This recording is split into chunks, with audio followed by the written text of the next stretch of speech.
An extraordinary meeting just took place in the Oval Office that the fake news networks don't want you to know about.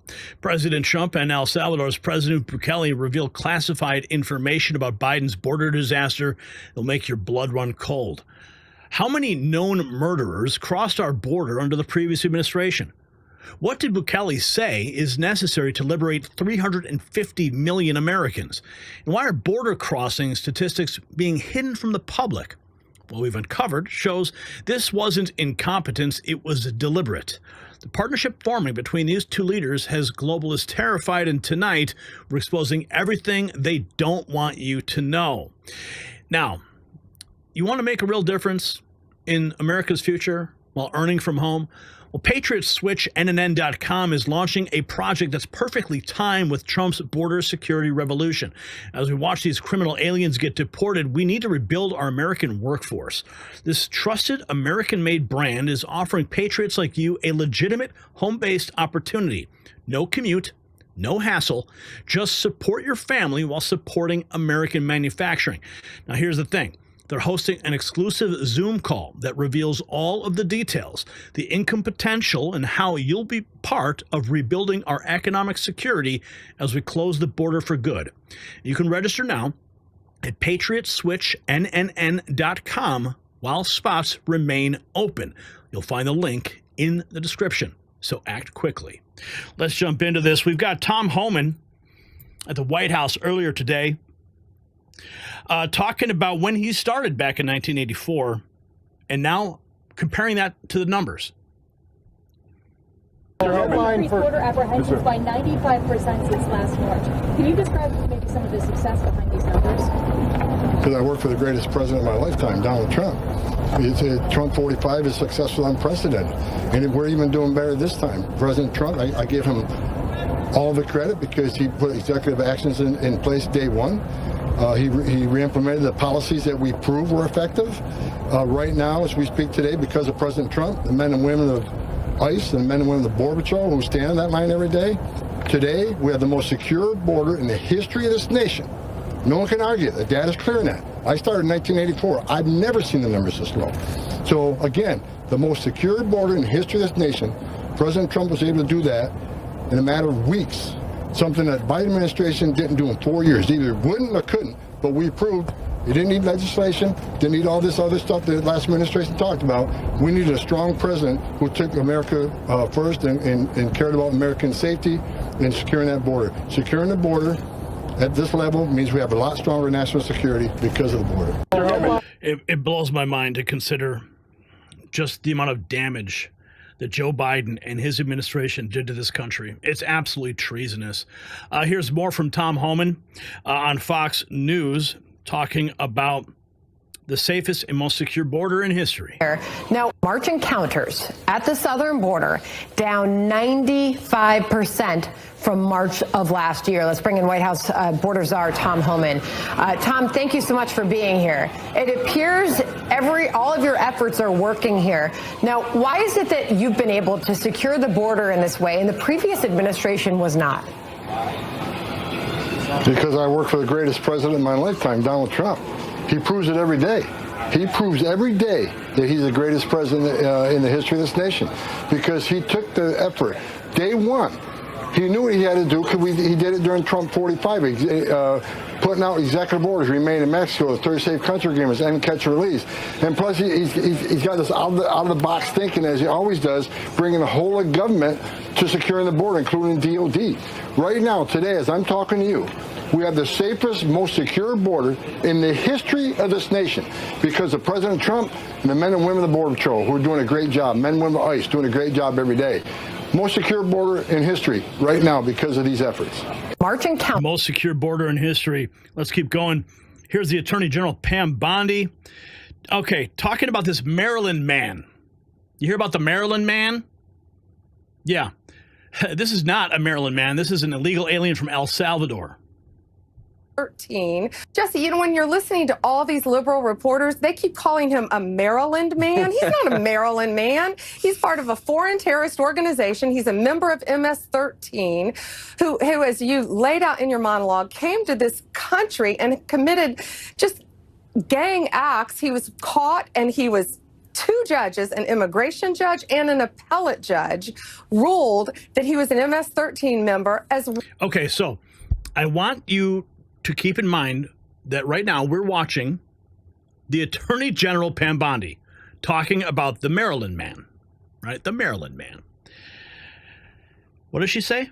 Caught, and he was two judges, an immigration judge and an appellate judge, ruled that he was an MS-13 member as a MS-13 member. Now, I want you to see this.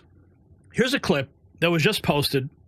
Harrison Fields, who I've met and spoken with at the White House a number of times, going on News Nation. Now, he works in the press communications office at the White House, and here he absolutely roasts this News Nation reporter over the Maryland man. This is absolute. I mean, it's a bloodbath on News Nation, what he does to her. That man and said the reality is this wasn't a Maryland father. This was a El Salvadorian man who was illegally in this country, who was affiliated with MS-13. There is no Let's evidence set the to that. record straight There is about no- who this person is. There is no evidence that he was a gang member. With all due respect, if the Department of Justice has come out and said that he has gang affiliations, just like the same man who killed Rachel Morin had gang affiliations. So you would have told me before Rachel Morin's death, you would have defended that man and said he had no gang affiliations, and he went on to kill Rachel Morin. So instead of defending this gentleman, talk about who he actually is and talk about the risk in keeping illegal criminals in this country. This is exactly what President Trump was elected to do, to return these people back to their home countries, and that's what he did. We're not defending him. I'm going to reiterate that is unsubstantiated. There is no evidence of him being a gang member. He is married to a U.S. citizen, and he. You hear what she's saying? There's no evidence. I think we just heard the Attorney General Pam Bondi just declare it. Two judges. News Nation. You seeing this?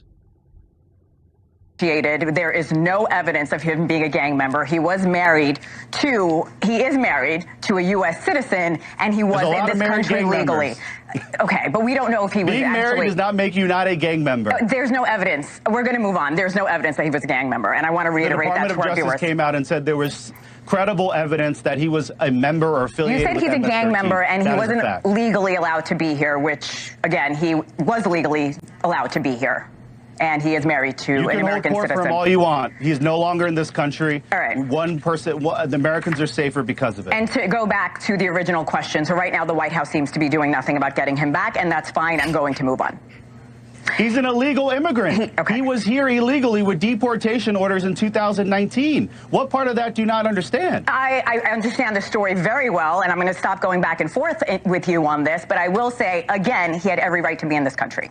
Is there any scenario under which He did not. He was an illegal immigrant. We're going to move on this. No, I will not let you go forward. Okay. He was an illegal alien in this country with a deportation order in 2019. He is an El Salvadorian citizen. If you are not a citizen of the United States of America here illegally, there are grounds to deport you, in which happened recently. Again, unsubstantiated. Those are not the facts, but I will move on. President Trump. No, those are the facts, honey. And if there's anybody, if Caroline Leavitt needs a break, call up Harrison, dude. This guy could hang with the best of them right there, and you just saw it. Two men reported ties to Trende Aragua, arrested for allegedly kidnapping, torturing, and shooting a woman in Washington. They reportedly abducted an 58-year-old woman. Oh, no. Oh, no. Oh, my God. Oh, my God. Are just shocking. Two men are facing charges in the disturbing kidnapping and torture of a Burien woman. Thanks for joining us here at 6. I'm Preston Phillips. And I'm Mary Num. The victim told police she was forced into a car as she was arriving home from work, and what happened next nearly killed her. It's a case investigators have been trying to solve for months. KOMO's Jeremy Harris live tonight with the story in Burien. And Jeremy, the allegations here are just shocking. Preston, and they came to light today in charging documents that were just filed here in King County that alleged two men came up with a plan to kidnap a woman, steal her car and jewelry, and then kill her, but she survived. This is the Burien apartment complex where police say two men kidnapped the woman as she was getting home from work. From here, investigators say the men used a power drill on the woman's hands, threatened her, and eventually drove her here to the mountains near Snoqualmie Pass, where they forced her over a Jersey barrier and then shot her. She told police she played dead and waited for the men to leave before flagging down help. After months of work from the King County Sheriff's Office and the FBI, two men, Alexander Arnaez and Kevin Sanabria, are now in custody, charged with kidnapping, robbery, and attempted murder. While in that vehicle, they used a power drill to drill into her hand to get access to her cell phone as well as bank accounts. There were threats made during this time as well to kill the victim, kill her family, feed her to the bears. Investigators noted in their report that the victim and witnesses had extreme fear of retaliation, noting one of the men has possible ties to a Venezuelan gang. Two men are facing charges in the possible ties to a Venezuelan gang. Yeah, let's see them go. Here's more. We have the press secretary 5 hours ago announcing that POTUS will be signing an order aimed at stopping illegal immigrants from obtaining Social Security numbers. Eligible people. On the topic of Social Security, I have... Like, why do we just need to sign an order for that?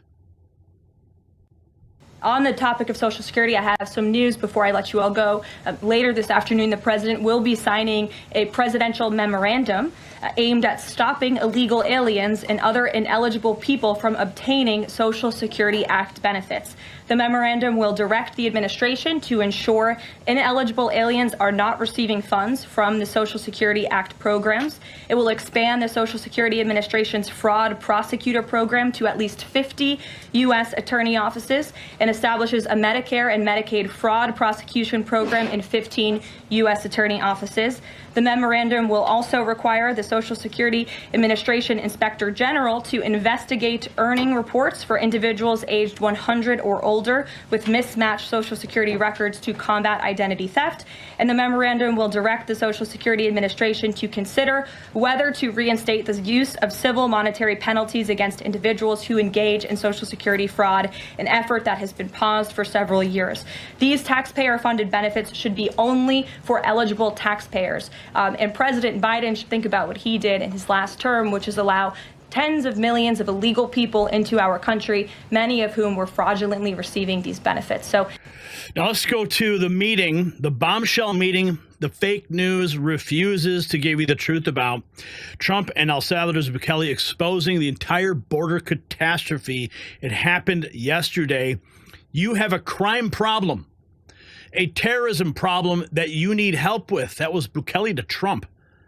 El Salvador went from murder capital to safest in the Western Hemisphere while Biden destroyed our borders. Here's what Bukele said. To liberate 350 million Americans, you have to imprison the criminals. And I'll add, not defund the police, right? Even young Mr. President, it's an honor to have you. Thank you. You've done incredibly for your country, and we appreciate working with you because you want to stop crime, and so do we. And it's very, very effective. And I want to just say hello to the people of El Salvador and say they have one hell of a president. Okay, and I mean that, and I know him well. I know him as a very young man, Marco. Even younger than you. You know, he started pretty young. He'll always be younger. Young at heart. But I want to thank you for the great job you're doing. I appreciate it very much. Thank you. Well, it's an honor to be here in the Oval Office with the President and leader of the free world. We're very happy, and we're very eager to help. We know that you have a crime problem, a terrorism problem that you need help with. And we're a small country, but if we can help, we can do it. And we actually turned the murder capital of the world, that was the journalists call it, right? Murder capital of the world, into the safest country in the Western Hemisphere. And, you know, sometimes they say that we imprisoned thousands. I like to say that we actually liberated millions. So, you know, like, it's very good. Who gave him that line? Do you think I can use that? And in fact, Mr. President, you have 350 million people to liberate. But to liberate 350 million people, you have to imprison some. You know, that's the way it works, right? You cannot just, you know, free the criminals and think crime's going to go down magically. You have to imprison them so you can liberate 350 million Americans that are asking for the end of crime and the end of terrorism. And it can be done. I mean, you're doing it already. And I'm sure that people have seen the change in the streets. A long way to go because you're just initiating your second term. But it's clear that, you know, with the numbers at the border, you know, when even in Democrat-run cities, they get a help from the work you're doing. So I'm really happy to be here, honored, and eager to help. Mr. President. Trump dropping truth bombs. 11,088 known murderers came in under Biden. To come in freely. And well, we had a terrible thing happen. We had an administration that allowed people to come in freely into our country from not only South America, but from all over the world. Many from the Congo in Africa, Asia, all over the world, Europe, rough parts of Europe. And they came from prisons, and they came from mental institutions, and they came from gangs, and the gangs of Venezuela and other places. And hundreds of thousands and even millions of them came. 21 million people altogether, but many of the people that came, just a tremendous percentage of them were criminals, in some cases violent criminals. We had 11,088 known murderers. Half of them murdered more than one person. This was allowed by a man who, what he did to our country is just unbelievable. So we're straightening it out. We're getting them out. But what they did and what that party did to our country, open borders, anybody could come in. As soon as I heard that, I said, every prison's going to be emptied out into our country. That's what happened. And we're straightening it out. And we just had numbers.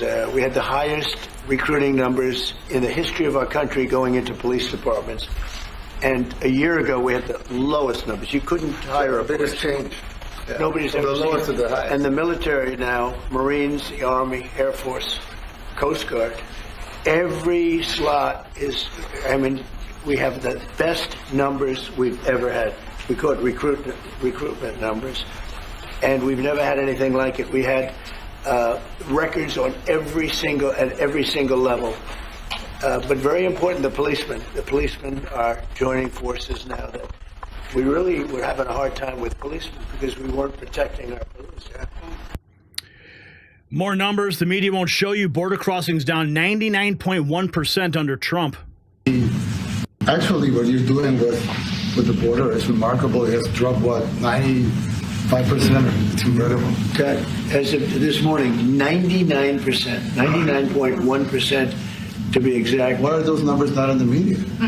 Well, they get out with the fake news, you know, like CNN over here doesn't want to put them out because they don't like putting out good numbers. They don't like putting out because I think they hate our country, actually.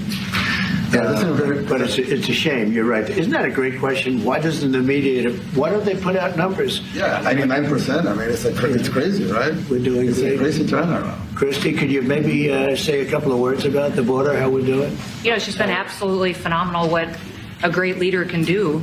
Clear direction. Our laws matter. We should only have people in our country that love us, and the Border Patrol and our ICE officers and law enforcement officers have done fantastic work. So we're proud of them. Now we just need to get the criminals and murderers and rapists and dangerous gang members and terrorist organizations out of our country. So, Mr. President Bukele, we thank you very much for your partnership. It has been wonderful for us to be able to have somewhere to send the worst of the worst and someone to partner with. And we'd like to continue that partnership. It's great to have a place where we can send the worst of the worst. We're sending them back to your country. You deal with them. I mean, just think about it. I don't know. It just sounds crazy. Thanks for taking our trash. Thanks for taking your garbage back. Because it's been a powerful message of consequences. Mr. President, you wanted people to know that there was consequences if you break our laws and harm our people and endanger families. And this is a clear consequence for the worst of the worst that we have somewhere to put them. Actually, the worst of the worst, we have somewhere to put them. Okay. And of course, you heard that shot at CNN. That was priceless. The Genius Alliance continues. He talks about the best relationship he has with this man from El Salvador. I was impressed. I have a great relationship with this man. I have the best relationship with him. We've known each other. I've known him since he was a very young man, as I said, very, very young. And I was impressed. I said, look at this guy. In fact, you sort of look like a teenager. You look like a teenager. I said, what kind of a country is this? He grew up well in the last 5 years. Do you support the extension for nationals of El Salvador? I support him. I have a great... How many illegals are you sending to El Salvador, President Trump? That's the question. Listen. How many illegal criminals are you planning on exporting to El Salvador? And President Bukele, how many are you willing to take from the U.S.? As many as possible. And I just asked the president, it's this massive complex that he built, jail complex. I said, can you build some more of them, please? As many as we can get out of our country that were allowed in here by incompetent Joe Biden through open borders. Open borders. You probably hear open borders and you can't even understand it because nobody can understand. Nobody smart or with common sense can understand it. So we have millions of people that should not be in this country that are dangerous. Not just people, because we have people, but we have millions of people that are murderers, drug dealers. They've been allowed to come into our country by other countries that were very smart. How many illegal criminals? Let's keep going. Bukele shuts down the fake news. How can I smuggle a terrorist into the United States? The question is preposterous. I return him today. Well, I'm supposedly not suggesting that I'll smuggle a terrorist into the United States, right? How can I return him to the United States? Like, I smuggle him into the United States, or what do I do? Of course, I'm not going to do it. It's like, the question is preposterous. How can I smuggle a terrorist into the United States? I don't have the power to return him to the United States. Well, I can't. The question is preposterous. So, the Trump-Bukele alliance is already working to reverse the deliberate destruction of America's borders. This is how real leaders protect their people. The globalists are panicking as their replacement agenda collapses. So, when CNN's reporter tried defending an MS-13 terrorist during the Trump-Bukele press conference, the response nuclear Attorney General Pam Bondi shut them down. It's not a Maryland man. It's a legal alien confirmed to be part of MS-13, a foreign terrorist organization. Stephen Miller, Marco Rubio, President Bukele each took turns dismantling the fake news narrative. Even Bernie Moreno asked the question, would you ever imagine sitting here debating whether you should deport criminal gang members? This is how you know the globalists are terrified. They're openly defending violent criminals over American victims like Rachel Morin. So I ask you this for the comment section. Why is the mainstream media more concerned about the rights of foreign terrorists than the safety of your family? I can't wait to see your responses on this one. And show your support for Next News Network with our exclusive Next News Network swag available in the merch shop. It's linked down below at shop.nextnewsnetwork.com.